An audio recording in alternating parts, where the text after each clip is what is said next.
Pete Moore and welcome to PCM Guns. What I have here is a Swarovski Z8i 2-16 by 50p. Swarovski are one of the top European makes and my choice of Optik, which I consider probably some of the best glass in the world. Quality glass, good coatings, they can give you the best possible image dawn, midday and dusk, and that's what you're buying in a scope.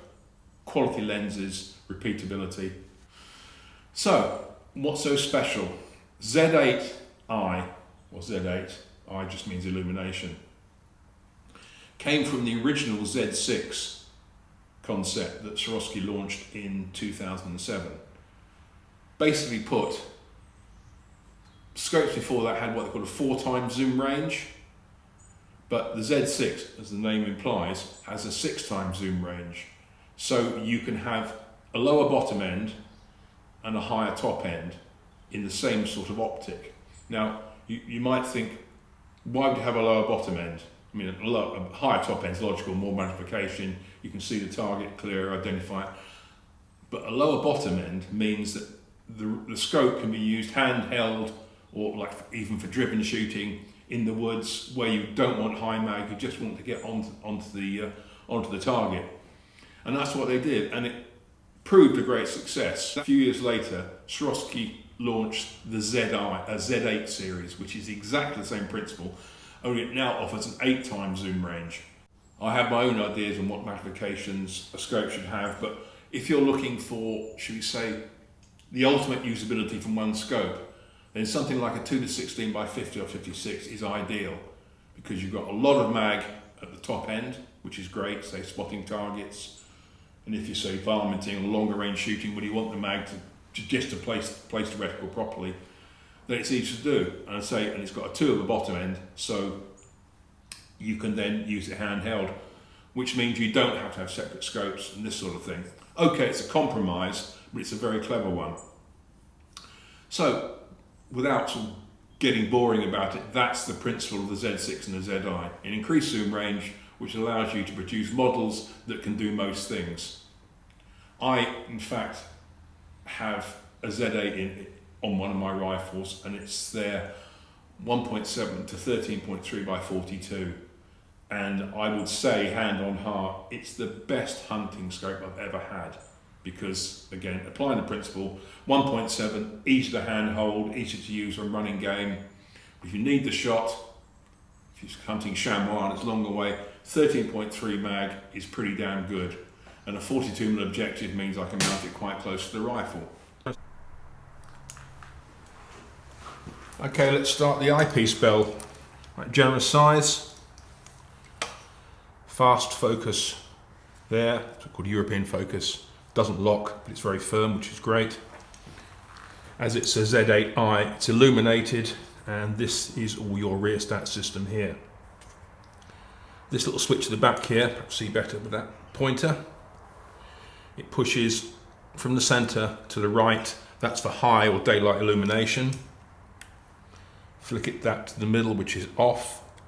Flick it to the left, that's for low light or nighttime type illumination, which is less intensity. Obviously in the daytime it's bright, you need a brighter dot to see it, but at night the reverse is true, you don't need so much. Adjusting the brightness levels is by these two pads here, plus, minus. On the Z6, the configuration of this is slightly different, and there's two small pads on the side, which isn't so good. This is quite nice. And all you do is select what you want and toggle up and down, and the scope will remember your last setting if you turn it off. The other nice thing about this is it has angle sensors. So if you look at the rifle sitting like this, if it goes over 30 degrees from side to side, it switches off the illumination. The idea being, if the rifle's at 30 degrees, it's not in a shootable position. Equally so, when it comes to elevation, if the barrel is higher than 70 degrees or lower than 70 degrees, again, it switches off the illumination and saves it. And generally speaking, if you're up a high seat with this and you're just holding it so the dot's not going to switch off, there's an automatic shutdown, and all we do is flick the lever and it sets it back up again. The power is supplied by a CR 2032 battery, which sits in the left-hand side of the parallax control. Here we see the zoom rings, rubber, slotted, and it comes with a raised fin, which is like a sort of a little assist for dialing. It's nice and firm, but the fin does help it a little bit. So it's marked from 2 to 16. The lettering is a little bit flat, but you can see it easily enough. Obviously, your field of view will change according to what magnification you've got. So at by 2, which is your lowest magnification, it's 21 meters at 100 meters, and at by 16 at highest magnification, it's 2.6 meters at 100 meters. Pretty standard stuff, and advised eye relief is 95 millimeters. On the left is your parallax adjuster drum. It goes as low as 50, marked at 100 as well. Then it's not marked, you just go up and up and up till you hit infinity, because focus does vary.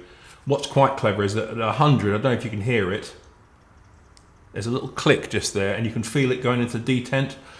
Given the fact, the chances are you'll zero your scope at 100, that means it's easy enough to go back to that distance, should we say, focus-wise, without having to worry about looking at stuff, it just clicks. So here is the battery compartment. Simple as that, but I like side parallax on a scope. Scope comes as standard with just normal turrets on the saddle. They're in 1 centimeter clicks, as befits a European type scope, and click values say are 1 centimeter and 100 meters, or same thing, 0.36 inches at 100 yards. You get 74 clicks per turn and 2 full rotations in windage and elevation, which is pretty good. All you do with this, if you can see here, just click it around like so. And one thing that Swarovski do as well is you can lift this drum. If you watch, the drum comes up, and then you can rotate it without actually turning anything or clicking it, so you can set 0 as well.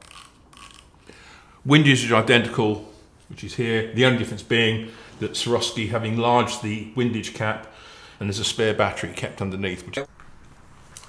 Swarovski offer 2 body options. This is a round 30mm tube, which will appeal certainly to the UK market. But you can also get what they call the SR Swarovski rail, which is, instead of a ring fitting, underneath there's like a moulded in block with teeth in it, and the mounts then lock into that, so there's no rings or anything like that at all. And I find it's quite a secure system if you really want the ultimate in sort of strength on the gun. But again, in the UK, not many people use European rail type mounts. The reticle is in the second focal plane, and you get 4 options.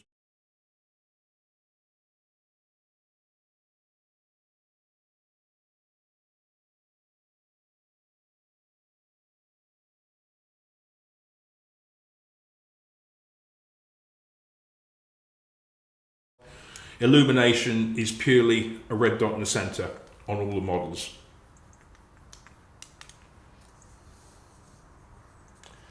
Length is 356 millimeters, weight is 675 grams. The SR rail version is slightly heavier because there's more body there. Light transmission is 93%, which is pretty good.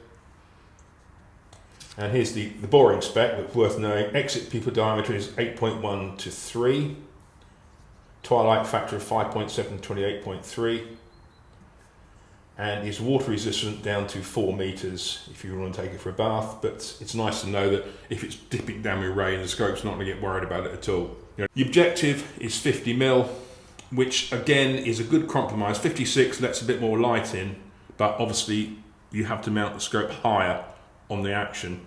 42 again is good, certainly with Swarovski type optics and that sort of quality optic. But 50 is a nice general spec. As you can see here, it's not overly high off the rifle, but it's still plenty of clearance. What a lot of people do is go for a ballistic turret, which allows you to dial in precise correction. So now what Swarovski have done here, they have a thing called the BTF, Ballistic Turret Flex. It does 2 things. You simply take your your standard cover cap off, and it clips on, and you just push it down and it's there. And what it does, it rotates. We'll go into more detail in a minute. So, assuming that triangle there is your 0 point, and just say, for instance, whatever caliber it is, 1, 2, 3, 4, the round drops 4 centimeters at, I don't know, 175. So what you then do is put your first pointers, 4 pointers here, there. So you know that if the animal is at 175 or thereabouts, you just quickly dial it to 2, or other end of the scale 5, just to say, assuming what the clicks are. So that's 4, 5, 6, 7, 8, 9, 10, 11, 12. And that's 12 clicks, number 5. And so this is a quick reference system. So once you know how many clicks you require, you set one of these pointers to that and keep going. A couple of cool things about it. Say it rotates like so, just locks straight into the top turret. And you can lock it in position so it will not rotate. There's a little arrow there saying that. But I tend to keep mine, this is off my Z8i, and I tend to keep it open so I can dial in quickly. The other good thing about it is, if you want to take it off, just get a small pointer or something, if you listen, clicks, off it comes. And all you do is zero without it on, you don't have to wind anything back. And when this is put on in position, it then locates with a pin and a slot, as you can see here. So, and all the adjustments done on here. So, that's Swarovski's 2-16 by 50p Z8i scope. Well made, excellent optics. BTF is an added extra, but if you want it, it's there, but you don't have to have it to do like. Illumination's good, side parallax. This is a upmarket top-end hunting scope. Let's not kid ourselves. And it's not cheap. Price is 2,830 quid, and that is a lot of money. But if you're looking for good optics and are prepared to pay for them, they will pay you back. It's a toss-up. I'm not saying this is a bargain. In some way it is a bargain because it's just a quality scope. In other ways you say, no, how can it be a bargain? It's only 3K. And I've got a scope that I can shoot deer with at 200 yards all day long. Fine, if that's what you want, that's what you want. This is an option for people who are looking at quality. And it's as simple as that. I've got some, I paid for them over the years, took me a long time.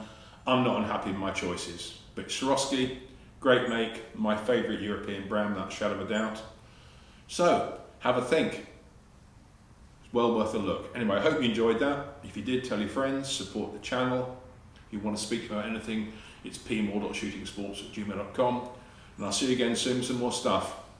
Be safe, shoot straight.